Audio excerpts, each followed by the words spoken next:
Então, gravando a aula, gerenciamento de projetos. Última aula vai ser o gerenciamento de integração dos projetos, né? Vamos lá. Gerenciamento de integração é a nossa última área de conhecimento do PMBOK. O gerenciamento da integração do projeto, ela inclui todos os processos e atividades necessárias para identificar, definir, combinar, unificar e coordenar todos esses processos, né? Se vocês viram, são 49 processos, são muitos processos, e a gente precisa de uma área para fazer toda essa integração, certo? Para poder unificar e coordenar todos esses processos. E essa área é o gerenciamento da integração. Pode ver, aqui a gente tem um fluxo resumido dos processos. E a área de integração é essa área que está na cor branca, né, onde tem essa estrelinha aqui. Então, dentro dos processos de iniciação, a integração começa desde o desenvolvimento de termo de abertura do projeto, tá? E o segundo processo, que é desenvolver o plano de gerenciamento do projeto, é como se fosse um grande processo macro que tivesse que abrir-se em todos esses processos de planejamento aqui, tá? É como eu pegasse isso aqui e abrisse em todos eles, no cronograma, no escopo, nos recursos, nos custos, todos esses documentos, tudo que a gente criou até agora, todos os nossos artefatos, né? O Project Model Canvas, a EAP, o cronograma, tudo isso vai ficar onde? Dentro do meu plano de gerenciamento do projeto. Por isso que esses processos são tão importantes, tá? Então, a gente tem aqui, desenvolver o termo de abertura do projeto, dentro dos processos de iniciação, desenvolver o plano de gerenciamento do projeto, dentro dos processos de planejamento, dentro dos processos de execução, a gente tem orientar e gerenciar o trabalho do projeto, gerenciar o conhecimento desse projeto, monitorar e controlar o trabalho do projeto aqui embaixo, no monitoramento e controle, realizar o controle integrado de mudanças e, por último, encerrar esse projeto ou essa fase, tá? Então, esses processos que estão em branco são os processos da área de integração, né? Então, lembrando que a gente tem 10 áreas de conhecimento: integração, escopo, cronograma, custos, qualidade, recursos, comunicação, riscos, aquisições, stakeholders. Passamos por todos eles dentro da nossa disciplina de gerenciamento de projeto, né? Olhando aqui o que a gente poderia trabalhar mais a nível de planejamento e também tentando colocar o ágil, né? E aqui a gente fecha esses grandes grupos de processo e essas áreas de conhecimento hoje com a parte da integração, que é o plano de gerenciamento de projeto que vocês vão entregar. Então, aqui, todos os processos. E vamos começar aqui, ó. O plano de gerenciamento do projeto. O que é desenvolver o plano de gerenciamento do projeto? É pegar todas essas áreas aqui do cronograma, do escopo, da coleta de requisitos, da EAP, das aquisições que eu vou fazer dentro do meu projeto e desenvolver esse plano que a gente criou. A parte toda dos riscos que a gente fez na última aula, desde a identificação, análise qualitativa, quantitativa e resposta aos riscos, o engajamento das partes interessadas, o nosso plano de comunicação, né? Tudo isso aqui vai ser colocado dentro desse processo que abre como se fosse uma forma mais macro, né? Em todos esses planejamentos auxiliares que estão aqui dentro do grande grupo de processos de planejamento. O que a gente viu aqui, né, dentro desse processo da integração? Todas as documentações necessárias. E elas são criadas em cima dos planos auxiliares. Muitos dos planos têm as suas linhas de base, que são aquelas linhas que a gente salva como base de um planejamento, né? E depois, quando chegar no final do projeto, a gente faz a comparação para ver se aquela base, aquele planejamento seguiu até o final ou teve mudanças. Quais são essas linhas de base? Custo, cronograma, escopo, EAP, tudo isso a gente pode trabalhar com linhas de base. Dentro de todas essas áreas aqui, de gerenciamento da integração, a gente trabalhou o escopo com a EAP, né? O plano de gerenciamento do cronograma, criamos um cronograma para o projeto, abrindo as suas atividades. Criamos um plano identificamos, né, o que a gente iria controlar a nível de qualidade de projeto. A gente não trabalhou aquisições, né, porque a gente teve a palestra. A gente trabalhou recursos, levantando os custos e colocando muitas vezes ali junto ao cronograma. Fizemos um plano de comunicação, identificamos os riscos do projeto e fizemos um planejamento de respostas aos riscos. E identificamos os stakeholders e mapeamos estratégias para os principais stakeholders. Então, vocês estão saindo daqui com uma base muito forte de gerenciamento de projeto, né? Ou seja, passaram por todas as áreas, né? Tiveram a oportunidade de passar por todas essas áreas de conhecimento e gerenciamento de projeto. Vamos para o próximo processo. Orientar e gerenciar a execução do projeto, tá? Que é esse processo que fica dentro dos processos de execução. Aqui é o processo de realização do trabalho definido, né? Nós fomos lá, montamos o nosso cronograma, identificamos essas tarefas e aqui é o processo que realmente vai ser executado. Então, se executa as atividades, se cria as entregas do projeto e se gerencia, se usa esses recursos físicos e cursos, equipamentos, etc. O gerenciamento do conhecimento, tá? Isso também é muito importante. É o processo de utilizar os conhecimentos existentes e criar novos conhecimentos para alcançar os objetivos. Aqui é muito importante o que a gente chama de gestão do conhecimento, né? Você tem uma equipe que trabalha com você dentro do projeto. É muito importante que dentro desse projeto você tenha uma área dentro da empresa onde se possa colocar todos esses artefatos, tá? Eu sei que muitas vezes o gerente do projeto tem o seu próprio notebook, por exemplo, mas pense no seguinte, pense que você está gerenciando um projeto, está tudo dentro do seu notebook e de repente você por algum motivo tem que sair da empresa, né? Ou a empresa mandou você embora. O que acontece com esse conhecimento se todos esses artefatos estão dentro do notebook da pessoa que está sendo demitida? Ela vai levar todo esse conhecimento com ela. Imagina ter que recriar todos esses documentos, todo esse planejamento de novo. Então, é muito importante, tá, que esse conhecimento fique dentro da organização, dentro de algum software, né, que possa ser acessado por todos da equipe e assim por diante. Então, isso é fazer gestão do conhecimento, tá? É tu ter softwares de apoio, áreas de apoio, que garanta que o conhecimento adquirido dentro do projeto fique dentro da organização. Ah, vai chegar um novo gerente que vai trabalhar um novo projeto, muito parecido com algum projeto que já tem executado, se acessa essa base de conhecimento, se acessa esse projeto que foi executado em um outro momento e se pega todo esse conhecimento adquirido.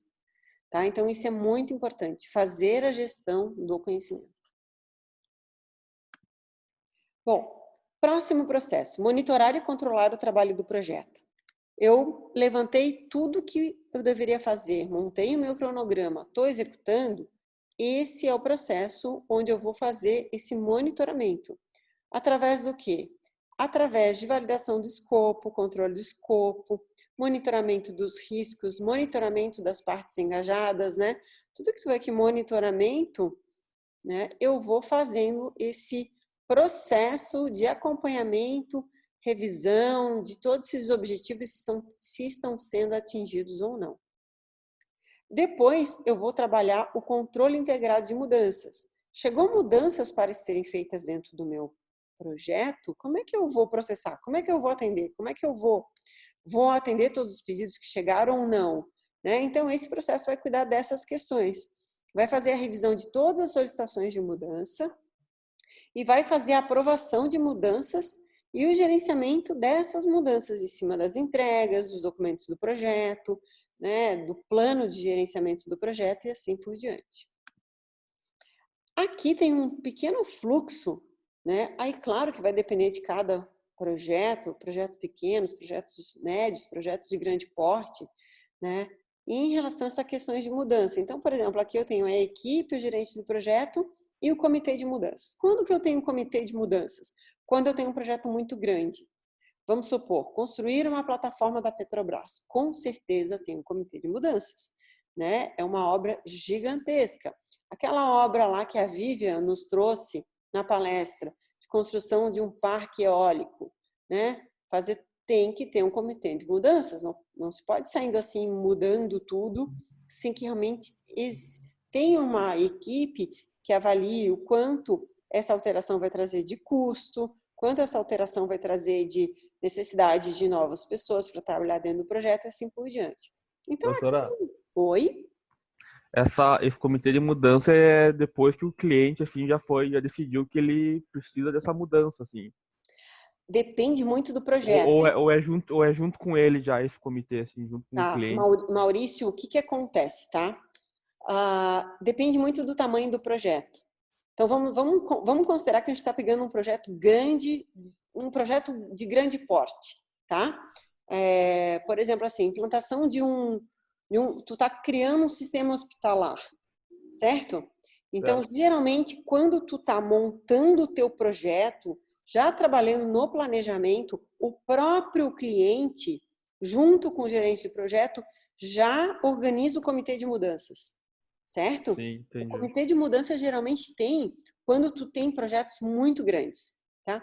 Por quê? Porque quando tu tem um projeto menor, eu estou trabalhando numa startup, vou fazer um aplicativo. Quem decide que vai ser aprovado ou não, né? Tu tem lá um budget, um orçamento que tu foi aprovado do teu anjo, tá?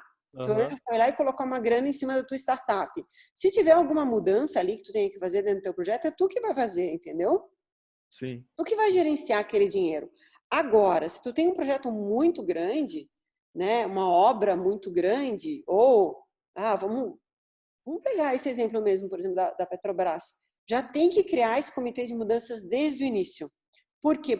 Porque o escopo muda muito, né? E com o passar do tempo, vai se conhecendo melhor o projeto, o seu planejamento, a equipe que está trabalhando, né? E mudanças elas vão acontecer, tá? Então, nesse sentido, se cria o comitê de mudança, entendeu? Entendi. Então, vai muito do tamanho do projeto, o porte do projeto, né? Eu tenho uma equipe pequena de 10 profissionais, desenvolver um aplicativo, o gerente do projeto, ele pode ser o próprio comitê de mudança, tá? Ele Sim, aprova aí, por exemplo, sim, projetos mais grandes teria que envolver mais área de negócio, assim, nesse comitê, seria isso? com certeza, tá? Uhum. Geralmente o comitê de mudanças tem alguém que vai representar o cliente, tá? Tem alguém que vai representar a equipe, às vezes tem alguém da equipe até para explicar o porquê dessa mudança, e tem alguém da empresa, né? Porque chegou uma Sim. mudança grande dentro do meu projeto, né? Vamos pegar assim, obra geralmente é mais fácil da gente identificar pelo tamanho, né?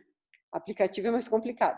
Mas se a Mas, gente pegar professora, esse comitê, assim, é de mudança da parte do cliente, que ele quer mudar, ou também, assim, tal tecnologia lá vai ser descontinuada, a gente vai precisar mudar, serve para os dois? Ou é só de mudanças que vêm do cliente, assim, ou também pode ser de alguma outra coisa, assim, tecnologia, coisa de projeto, que tenha que mudar, assim? esse comitê de mudança é do projeto. Aí tu pode ter um comitê de mudança da empresa, Entendi. tá? Aí, por exemplo, se tu tá numa empresa, eu já passei por muitas situações que o próprio comitê era a diretoria, tá? Eu vou comentar com vocês assim, teve um caso de quando eu estava no Terra, a gente tinha lá um projeto grande, tá? Que a gente não sabia, a gente justamente entrou numa questão de make or buy, exatamente como o Rafael Faria comentou, né? A gente não sabia se a gente desenvolvia internamente o software, né? Ou se a gente comprava, tá? E aí o que que aconteceu? A gente começou a trabalhar numa situação de desenvolver internamente, até que uma diretoria chegou e disse assim: não, não, não, a gente não vai desenvolver, a gente vai comprar. Então, esse comitê mudou todo o projeto, entendeu? Sim. Então, assim, o comitê eles pode ser formado, aí depende muito da organização, né? Ou pode ser um comitê para trabalhar aquele projeto, ou pode ser até um comitê que muitas vezes faz parceria com o PMO, né? O PMO muitas vezes tem reuniões com um comitê estratégico da empresa, onde ele vai lá e apresenta como é que estão os projetos, e esse comitê, dependendo do rumo que se toma, por exemplo, vamos colocar o que a gente está vivendo hoje, tá? O mundo de pandemia. Olha quantas mudanças a gente teve nos projetos. Muitas Sim. mudanças. De um dia para outro, mudou tudo. Todo mundo teve para sua casa se adaptar. Então, a gente teve já muita mudança, né? E provavelmente muitas empresas tiveram que trabalhar dentro do comitê de mudanças até para comprar plataformas de trabalho online, né? Comprar ferramentas, tomar decisões para aquele projeto, e muitas vezes se faz em relação a isso, nesses comitês de mudança, nesses comitês formados por diretores que trabalham linkados aos PMOs, aos escritórios de projetos e assim por diante. Sim. Ficou mais claro? Ficou. Tem muitos papéis aí esse comitê, tá? Vai depender de como a empresa trabalha, como é que ela é, se ela é uma empresa mais matricial, se ela é uma empresa projetizada, né? Se ela é uma empresa mais matricial, que é aquela que a gente viu lá na primeira aula, que é por áreas de conhecimento, né? Tu tem lá a área de TI, a área de compras, a área de venda, talvez o comitê seja uma coisa mais de alto nível. Se eu sou projetizado, eu trabalho por projeto, o comitê pode estar dentro do projeto, entendeu? Então, vai muito da estrutura da empresa e do projeto que está sendo executado. Entendi. Ok? Legal a tua dúvida. Valeu, brigadão. Obrigado, cara. Então, olha só, a gente tem aqui uma sugestão de processo, né? O cliente ou a equipe identifica uma necessidade de mudança, avisa para o gerente do projeto, que notifica essa mudança e já passa para o comitê o que vai precisar a nível de projeto. Eu vou precisar de mais recurso, vou ter que aumentar o escopo desse projeto, né? Eu vou ter que ir lá mudar uma feature, porque agora as compras estão sendo online, né? Exemplo, né? Estou saindo do meu modelo tradicional e estou vendendo online, então vai aprovar para revisão, o gerente vai alocar as pessoas, os stakeholders vão avaliar, revisar, propor ações que vão ser notificados pelo comitê de mudança, que vai aprovar ou vai rejeitar.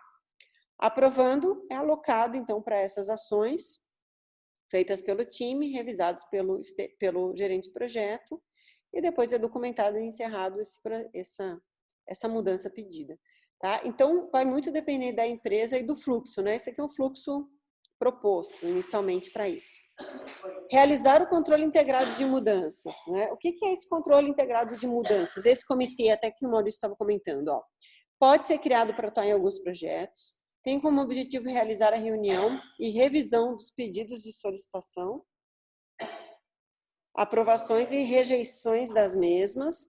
As solicitações aprovadas serão replanejadas e os planos serão afetados por elas, né, e deverão ser atualizados, como alteração de cronograma, atualização do plano de gerenciamento de cronograma e tudo mais, tá? Então, esse comitê tem esse objetivo, né, realizar essa reunião e revisão de todos os pedidos de solicitação, aprovação e rejeição aí de todos esses pedidos de mudança.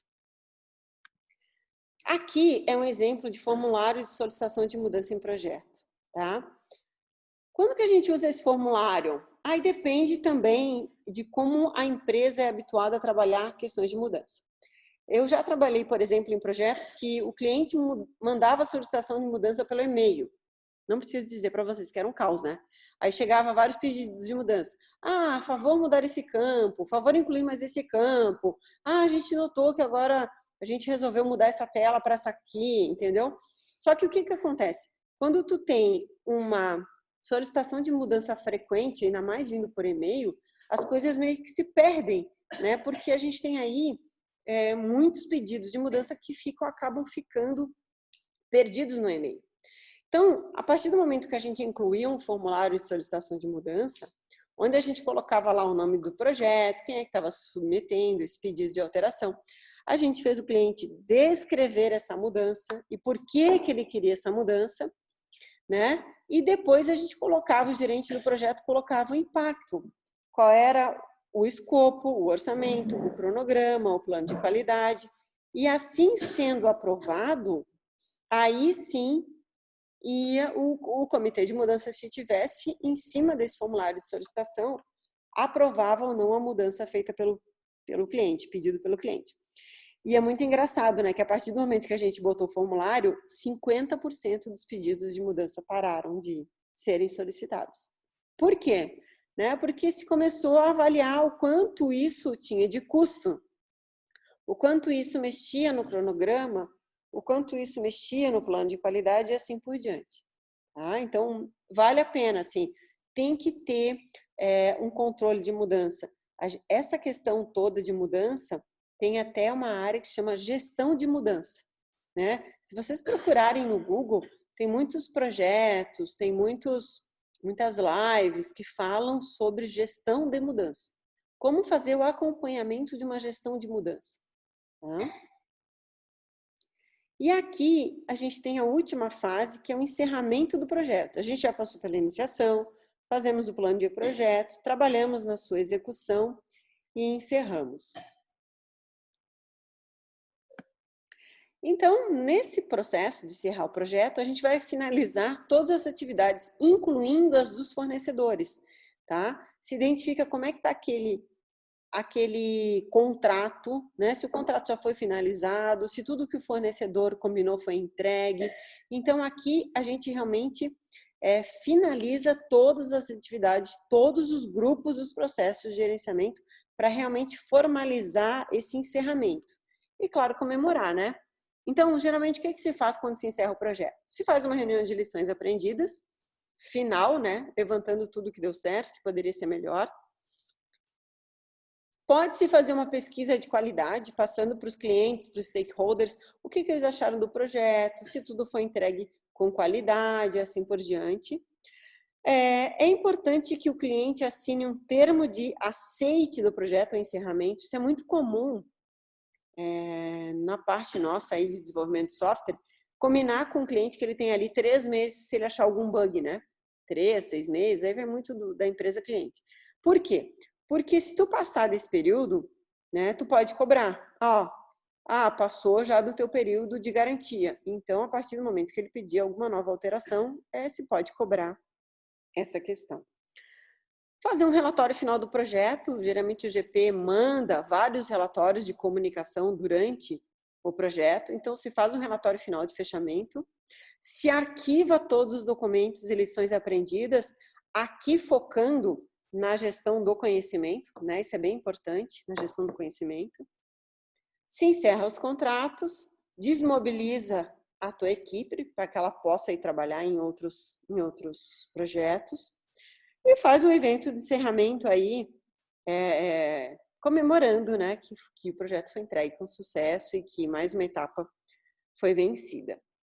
E aí a gente tem várias técnicas que a gente usa muito na Agis, né, que a gente trouxe aí das metodologias Agis, que são reuniões de retrospectivas, reuniões de lições aprendidas. Fishbowl é muito bom também de trabalhar com levantamento de pontos negativos e positivos. Fishbowl é uma técnica onde tu trabalha com cadeiras, né? Tu põe 3, 4 cadeiras numa sala e aí quem quer falar tem que sentar nas cadeiras, né? Provavelmente vocês já devem ter visto isso em algum evento, assim. Tu tem 3 cadeiras e uma vazia, então só pode sentar, se tem 4 cadeiras, só pode sentar 3 pessoas. E se alguém quer falar, senta na cadeira vazia e obrigatoriamente alguém tem que levantar, né?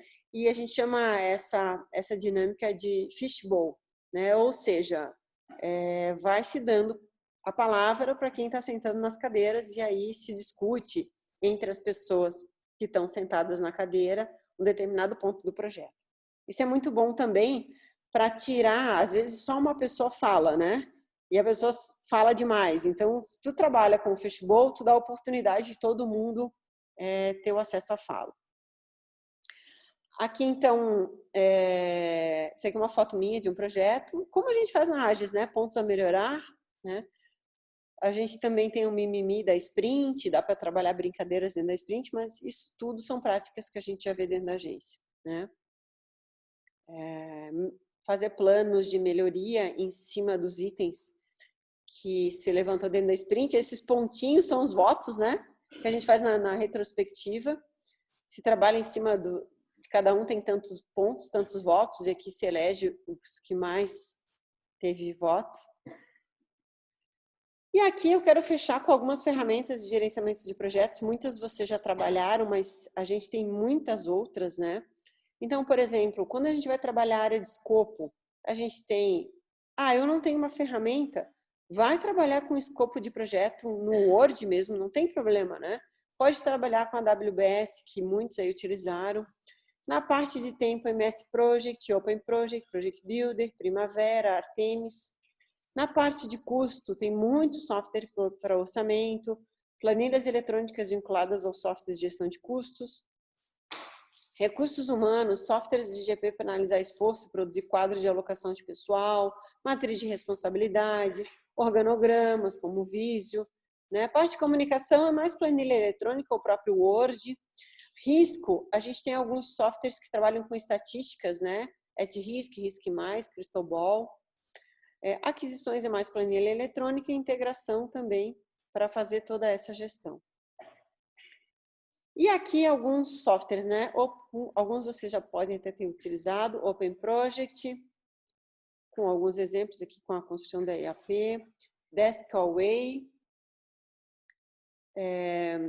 JX Project, Project Engine Personal, Gantt Project, Project Planner. É que hoje com a internet a gente coloca lá, software para gerenciamento de projeto, tem vários, Aqui também tem uma lista com vários outros softwares. E aqui eu trouxe exemplos de algumas ferramentas que são um pouco mais robustas, tá? A Microsoft tem o EPM, Enterprise Project Management, que trabalha projetos e portfólio. A gente tem o Primavera Enterprise Project Portfolio Management. O Primavera foi criado por uma empresa chamada Primavera e depois a Oracle foi lá e comprou o Primavera. O SAP criou o SAP Project System para fazer gerenciamento de projeto. Ele não tinha, foi criado um novo módulo dentro do SAP para fazer esse controle. Tem o CA da Clarity, PPM, Project and Portfolio Management, que é Clarity, também um software robusto. Project Builder, também de gestão de projetos. A IBM tem o IBM RPM, Regional Portfolio Manager. E tem o 3GP, que era uma empresa gaúcha, que também trabalhava com a parte de gerenciamento de projetos. Tá? Então, algumas ferramentas aqui. E aqui tem uma descrição de cada uma delas. Aqui o Primavera trabalhando, esse gráfico aqui é um gráfico de bolha para fazer gestão de portfólio de projetos. Então, através do tamanho das bolhas, das cores, se sabe qual é a área, qual é o custo do projeto e assim por diante. Aqui nesse link da Wiki, tem uma lista de vários softwares comparando as suas funcionalidades. Tá? E aqui, para fechar, a gente tem uma pesquisa falando dos softwares que são mais utilizados, O MS Project para cronograma é sem dúvida o mais utilizado. Alguns anos atrás, se dizia que o gerente do projeto é aquele que sabia usar o MS Project, fazer cronograma. Hoje, graças a Deus, a gente não tem mais essa visão.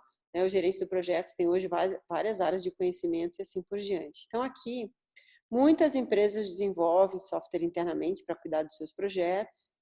O SAP, Primavera, Clarity, assim por diante. Tá? E 81% das empresas usam software para auxiliar no gerenciamento de projetos. 19% das empresas não usam esse software. Ok? E agora eu queria fechar a nossa última aula de conteúdo para a gente aproveitar aí, a gente tem uns 50